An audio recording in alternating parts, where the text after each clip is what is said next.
Hello everybody, this is LagSpike, and today we're going to be going over the 10 best weapons in Fire Emblem Fates. I thought about doing this video because I've seen quite a few people saying that Fates' weapon balance is completely and utterly irredeemable, and while I do agree that it's not well balanced at all, it's actually one of the few gripes that I have wholeheartedly with this game, I do think it's disingenuous to suggest that there's only a handful of weapons or so that are worth using. Before we start the list, I just want to lay out some ground rules. Number 1, this list is going to take into account all three routes, but there's going to be a heavier emphasis on Conquest than Revelation, and a heavier emphasis on Revelation than Birthright. Number 2, we're going to be considering that you're going to be doing either a run on emulator where you've hacked in My Castle resources, stuff like food and gems, or a run on console before the server shut down, because post-shutdown Fates is a world that I don't think any of us are ready to discuss, and as a result, I'm not going to be covering it in this video. Number 3, this video is by definition an opinion piece, but I do want to let the people watching know that I put a lot of thought into this, and I asked several people, including Septi, Blue, Farron, Zoran, Balk, and so on their opinions, and I adjusted accordingly. There will be disagreements, and that's my favorite part. If you disagree with something on my list, please leave a comment with your take. I love to read all of my comments, and I love engaging in discussions with the comment section even more. That's all for the rules. Let's start our list off with number 10. Number 10. Guard Naginata. First up on our list is a Hoshiden weapon. The Guard Naginata gives you plus 5 defense and resistance when you equip it. This is really helpful on a lot of units, giving your Falcon Knights more reliability, making your Spear Masters less susceptible to magic, and making your generals basically invincible. Because of this powerful ability, its offensive stats are quite low. Using the Guard Naginata is very straightforward. You get it in Birthright very early in Hinoka's inventory. I like to either keep it on Hinoka or give it to Kale as I tend to rush the Kale paralog as quickly as possible to have somebody to replace Tsubaki. This weapon will make your flyers a lot tankier in Birthright. Reina especially will make excellent use of it, making her an even better defensive juggernaut than she already is. Because you get it in a unit's inventory, you can choose to forge your Guard Naginata with the one that you can purchase starting on chapter 14 if you so choose. This will take it up to 7 might, making it a pretty strong weapon considering just how much of a benefit it gives you. This weapon is also good on late game builds with a ton of defense. Oftentimes, late game Birthright will toss an avalanche of enemies at you, but often these groups won't have any 2 range, so if you have a sufficiently bulky unit, they can distract that group for a very long time and eventually take them out. Revelation's Guard Naginata can only be first acquired after the armory upgrade you get right before chapter 14.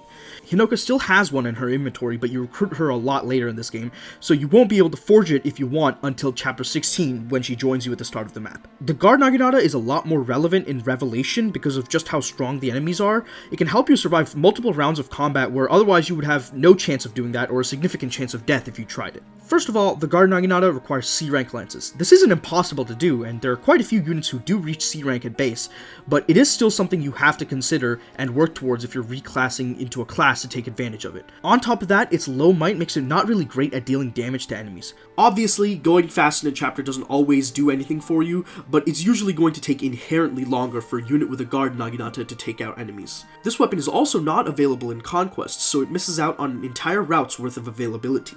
Even then, any Sky Knight, any Spear Fighter, any Paladin, and any Great Master will be happy to have the Guard Naginata as an option in their inventory. But moving back to the main point, this is an enemy phase weapon, obviously, but it has a fatal flaw in the fact that it doesn't have 1 to 2 range, so it often ends up not doing much for the player. On top of that, Lance classes unfortunately tend to be kind of underpowered compared to their peers. Almost always, a Wyvern will be better than a Sky Knight, and a Berserker is going to be better than a Spear Master. The Guard Naginata is a powerful tool, no doubt, and using it will make a unit much more versatile than if they were not to use it, but many more experienced players would rather seek out a more sturdy and broadly applicable solution to bulk issues. The Lightning Tome is the only Brave weapon in Fates that's not an A rank weapon. Also the only ranged Brave weapon in Fates that does not have your attacking stat as its debuff, instead inflicting a Silver weapon debuff on the user. Why? I got no goddamn idea. You can buy one in the level 2 Dusk Armory, which can be upgraded to level 2 right after chapter 13, or you can obtain it for free on one of the villages in Ophelia's paralog. Aside from a few rare exceptions, mages and fates can have somewhat of a hard time doubling early on, and the lightning is an excellent stopgap that can get you doing severe damage without needing to speed stack that well. And as a bonus, it helps cleave through generals with Wary Fighter. The most common example of a lightning user in Fates is Conquest Leo. Leo doesn't quite have enough speed without support to get doubling, and if you do not have the resources or the willingness to support his speed, then you can instead drop a Lightning Tome on him and have him devour enemies. As a helpful bonus, Leo boasts a massive base 20 magic, allowing anyone who dual strikes off of him to reach kill thresholds much easier than they would otherwise. In Revelations, enemy stats are so high that sometimes reaching doubling thresholds is just not viable. In situations like this, walking up to the Swordmaster or Adventurer that you're having trouble doubling, and hitting them twice with a Lightning Tome on a strong trained magic unit like Hayato, Rajat, or Leo again, will probably just be enough to let you score the KO. Dual striking is even more helpful in Revelation because enemy HP pools are high enough to occasionally necessitate it.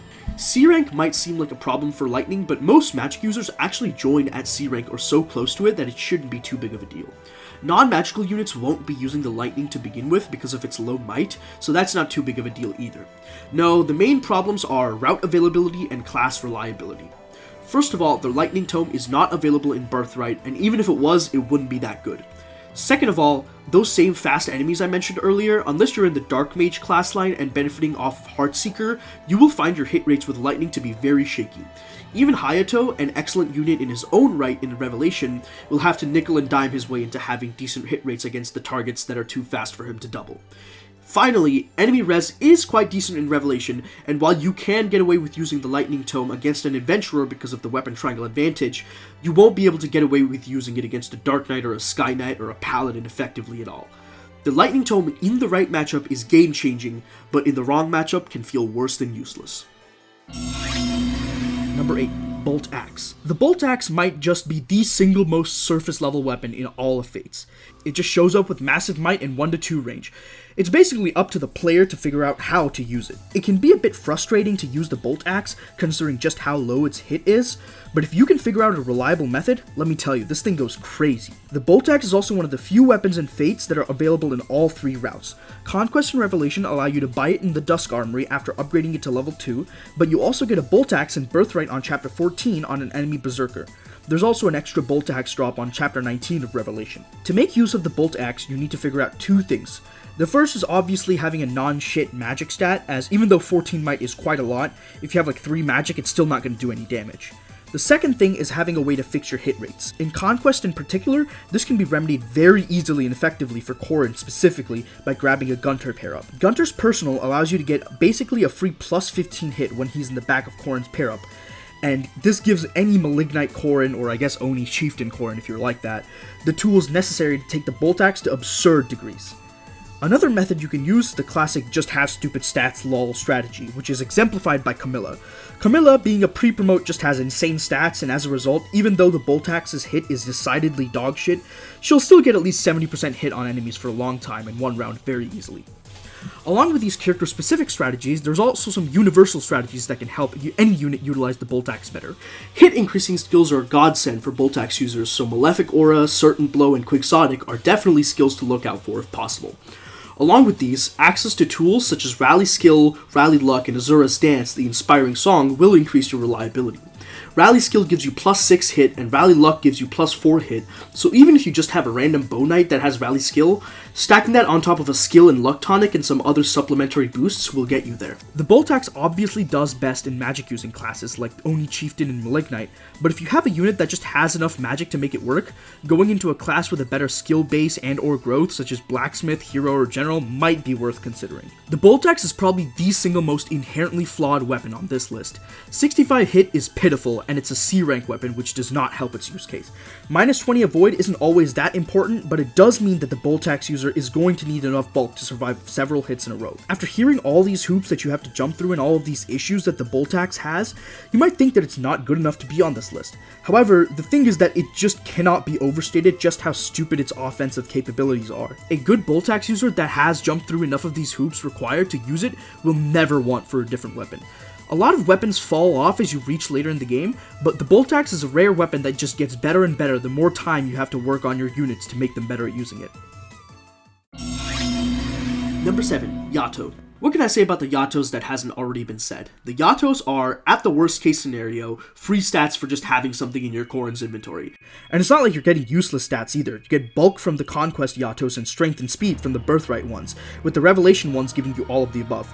You get them for free from story progression, they're tied to one of your best units, and they have the effective dragon skin which all 3 of the final bosses have and are annoying as hell to deal with. The Yato is always going to be used except if you're in a class that cannot use swords.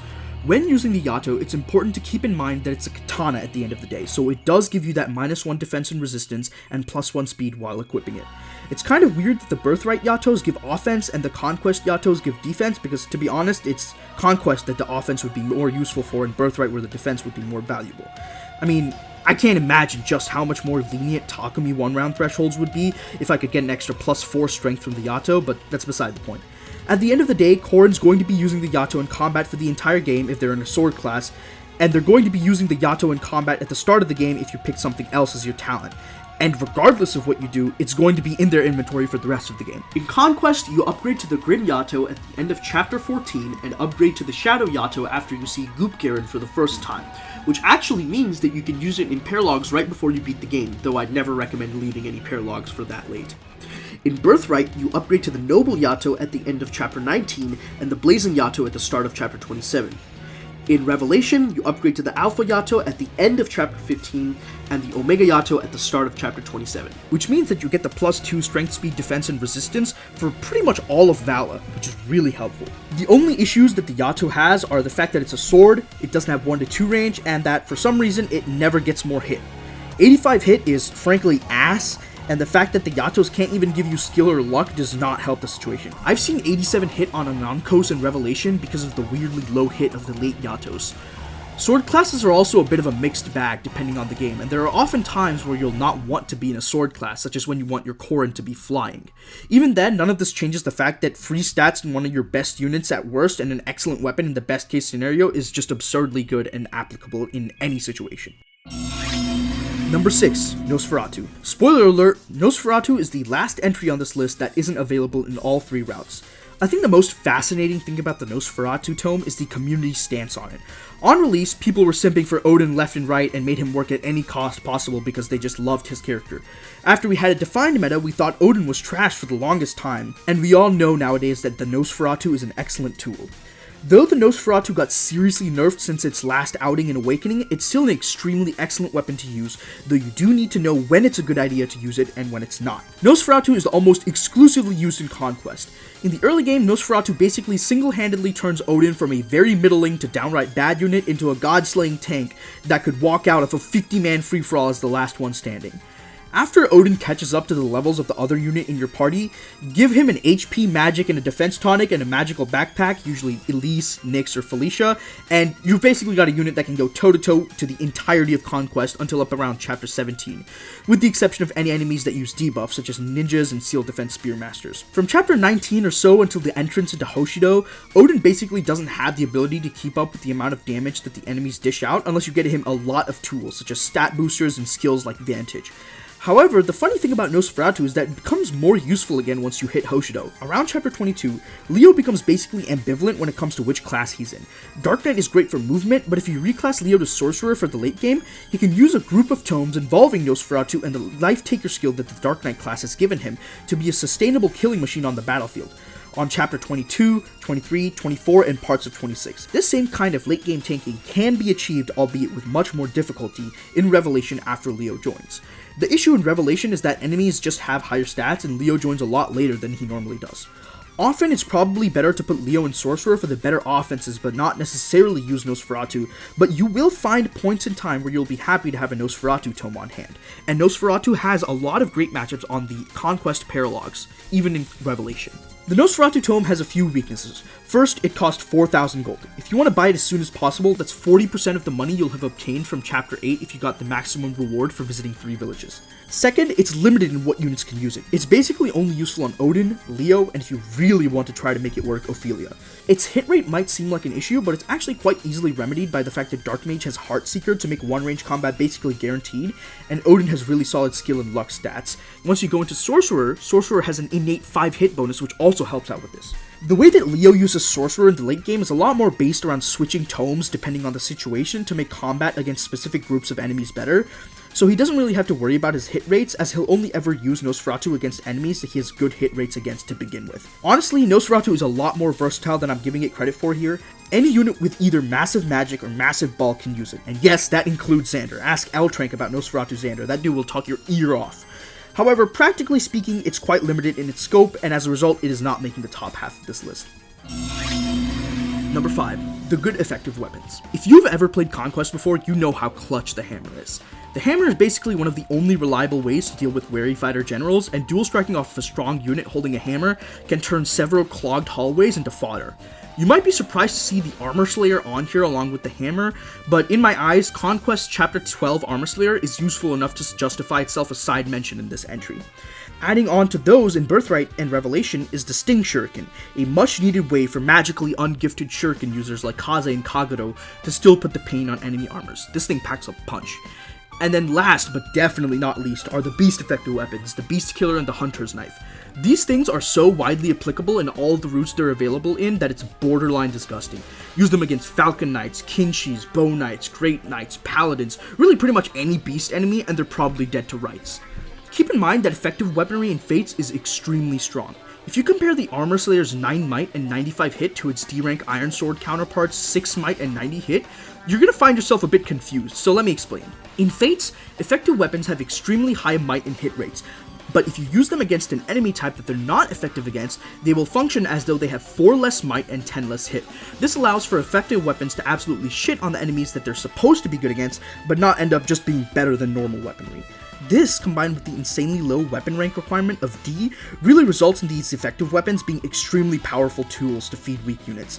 Any weak unit that has D rank in a relevant weapon type can instantly equip one of these in the right matchup and get a much easier time killing the enemies, which starts the unit snowball off fast and big. For example, everybody knows that the retainer squads that you get on chapter 16 and 17 of Revelation are quite weak. If you give Perry a Beast Killer and a Keaton backpack on chapter 17 of Revelation, even though her stats are very laughable, the fact that the Beast Killer is so strong will allow her to innately one round every single unpromoted beast enemy on that map at base with that stat stack. And if you give her Bloodthirst, once she kills an enemy and sing for her, she'll be able to one round even the promoted paladins on that map. The effective weaponry is a really quick and easy gateway into giving your units a lot more power very early. Every single general in Conquest from chapter 18 onwards is going to have Wary Fighter. Killing those bastards without armor effectiveness is going to be hell, so you can imagine how the hammer is used. So you want to give this to high strength axe units, so Camilla, Korn if applicable, Kumagera, Shura if he's a Berserker, Percy, Baruka if she can make it work, Charlotte even. Basically anybody that can use a hammer will be able to use a hammer. The Armor Slayer is quite unique because you get it before the store starts stocking effective weapons. This is a surprise tool that will help you a lot on chapter 13, which has a large host of Wyvern Riders paired with Armor Knights. These guys don't have Wary Fighter, but they still have a shit ton of defense and are going to be borderline impenetrable if they land on a forest tile without the Armor Slayer. I like to give my Armor Slayer to either Perry, Laszlo, or Selena on chapter 13. The Armor Slayer and Hammer are both slightly less applicable in Birthright and Revelation, although they are much more helpful in Revelation than in Birthright. It's basically the same use case as in Conquest, except in Birthright and Revelation, Wary Fighter is not 100% guaranteed, and in Birthright, these weapons are also useful against the horde of Great Knights the player faces in the late game. However, in Revelation, even without Wary Fighter, the generals can be a pain in the ass, so the hammer is just a generally useful tool to deal with these difficult enemies. In Conquest, you can get a Beast Killer starting on Chapter 14, and that Beast Killer is going to pay itself back very quickly. Chapter 14 has a ton of Sky Knights that you can use the Beast Killer on. After that, Chapter 18 has a ton of Paladins and a couple Bow Knights, some Strategists that you can use it on. The Sophie Paralog has a bunch of Paladins, Cavaliers, and Strategists and Troubadours. The Kitsune Layer map is notorious for being able to be completely freed up by a Wyvern Lord Xander using a Beast Killer. Every single Kinshi Knight and Sky Knight and Hoshido is going to be owned by this. Basically, everywhere in Conquest, you will find a reason to use the Beast Killer, and this also affects the Hunter's Knife, though to a slightly lesser degree on Chapter 19, because your Hunter's Knife units will not have the same level of defense that Xander has for an assured chapter clear. In Revelation, you will be able to use these same tools in pretty much the same ways, except the enemies are going to be a lot stronger, so you're going to want both of the Hunter's Knives that you can buy once you hit the level 3 shop. Effective weapons are, by definition, a little bit niche. There's going to be chapters where you will not be able to take any advantage of a given effective weapon, making there be significant power spikes for when effective weapons are really game-changing. Some of these weapons are also not available in all of the routes, such as the Sting Shuriken not being available in Conquest, or the Hunter's Knife not being available in Birthright. The Armor Slayer in specific also falls off quite a bit in Conquest, as you don't fight Great Knights in the main game, and generals all pack Wary Fighter, though it's still relatively valuable against Great Knights in Revelation and Birthright. Number 4. Dual weapons. The dual weapons are the GBA Reaver weapons on crack.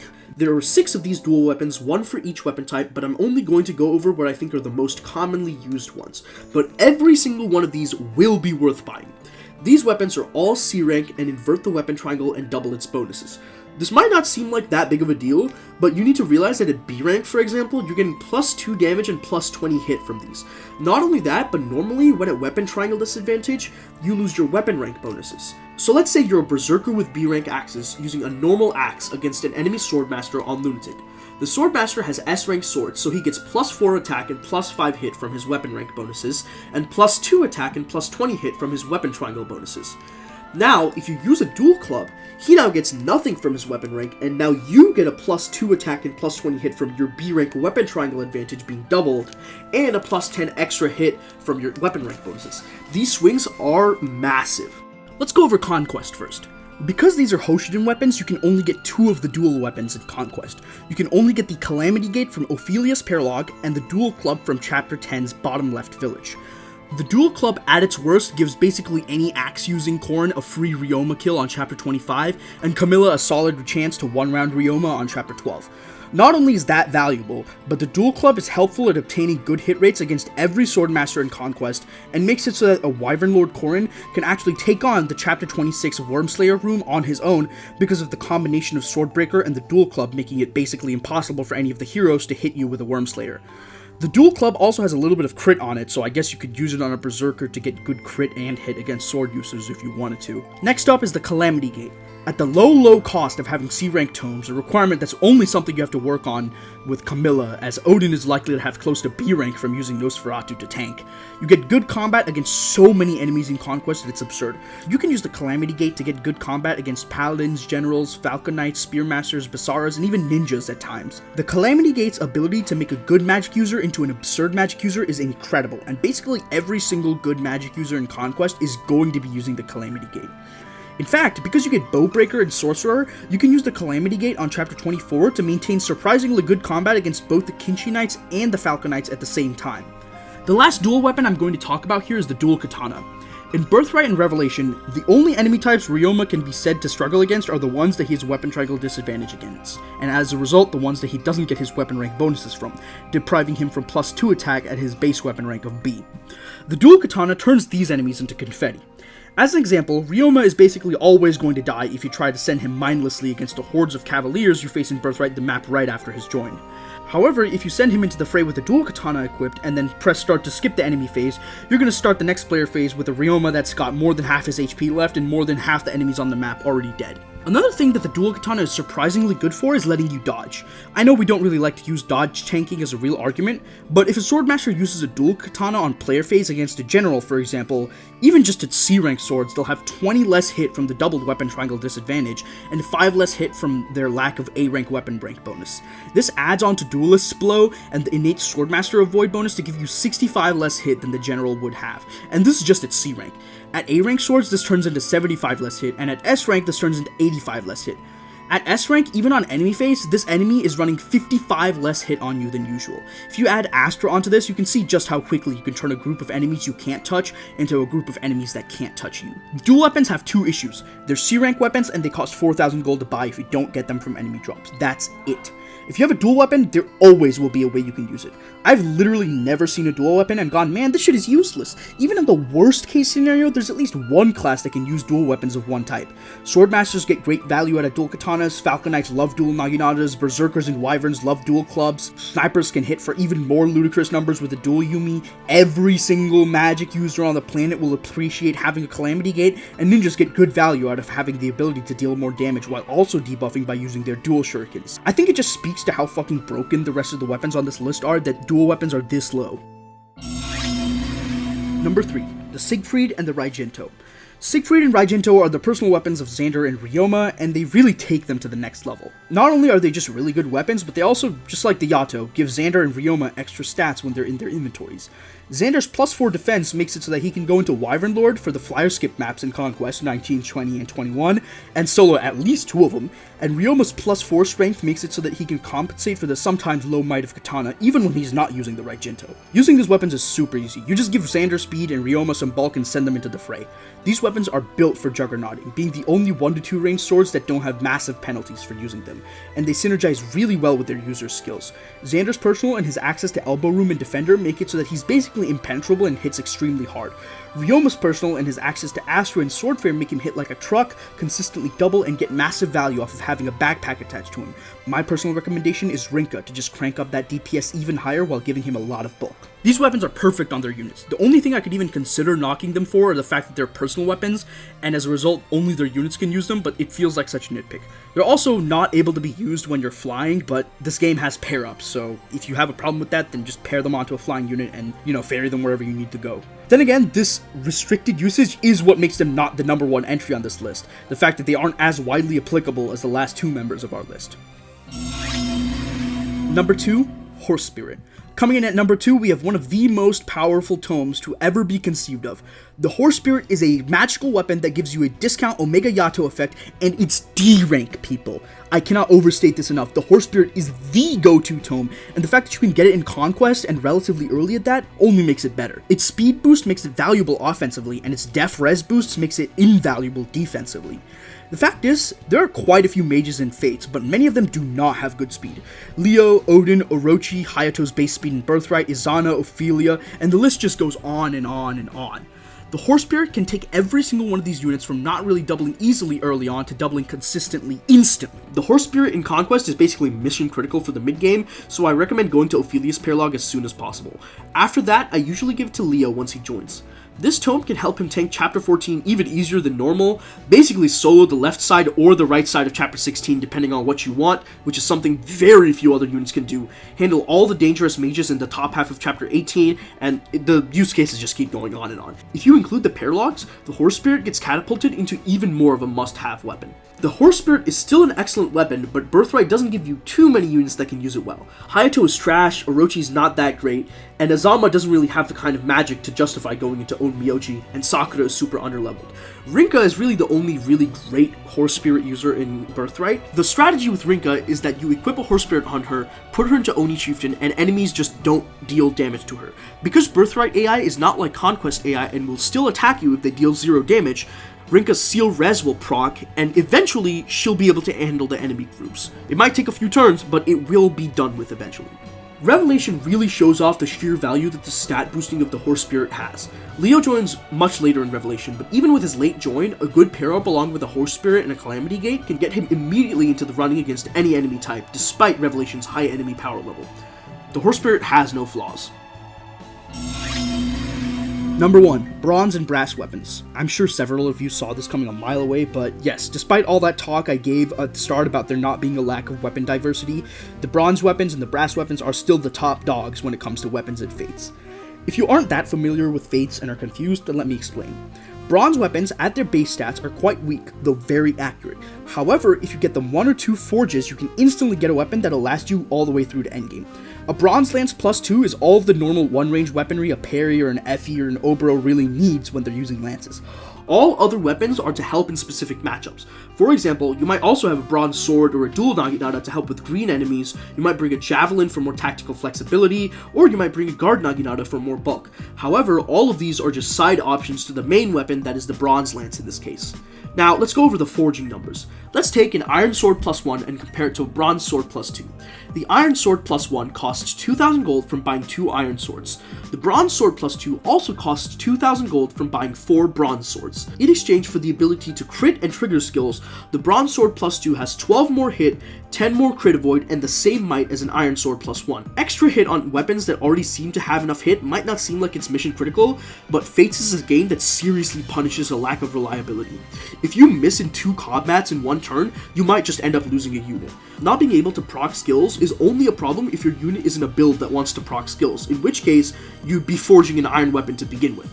Finally, having the inability to crit is frankly a benefit in Fates.